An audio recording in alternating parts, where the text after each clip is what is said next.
Bugungi mavzuyimiz biznes asosida haqiqiy va qalbakisini qanaqa ajratish ko'rib chiqamiz.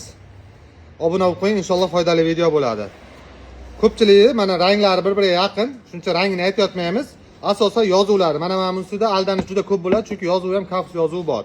Qayerdan bilamiz desangiz, mana bu yerda Kafus yozuvining tepasida QR kod bo'ladi, gologramma deydi, QR kodcha bo'ladi. Mana ko'rdingizmi? Bunda yo'q. Mana bunda ham yo'q.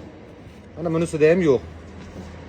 Faqatgina originalda bor bu. Mana QR kod faqat originalda bor. Ikkinchi farqi tagida yozuv bo'ladi.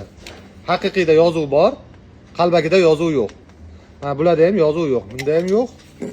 Mana bunisida ham yo'q. Qalbakida ham yozuv yo'q. Masalan, bu narxi 180 ming, 190 ming turadi. Bu Captiva Cobalt'niki. Nexia 1, Nexia 2, Nexia 3 Lacetti Gentra'ga qo'ysa bo'ladimi? Chotki bo'ladi, даже foydaliroq bo'ladi. Nima uchun? Bu motorcha kuchli bo'lganligi hisobida qiynalmasdan ishlaydi, nagruzkaga tushmasdan ishlaydi va umri uzoq bo'ladi. Narxi arzonroq bo'lsin, sifatliroq bo'lsin deganlar uchun narxi arzonroq Kafus Xitoy bor, JM Xitoy, bunga garantiya yo'q lekin. Xo'p, Oska bor. Bu 60 ming turadi, Oska 70 ming turadi. Keyin mana bu zo'r, вообще sifati chotki chiqyapti. Gat degan firmaniki bor. Bu ham Xitoyniki, lekin yaxshi ishlayapti. Albatta pulingiz bo'lsa, original qo'yganga kelmaydi. Salomat bo'lasiz, xizmatlaringdamiz.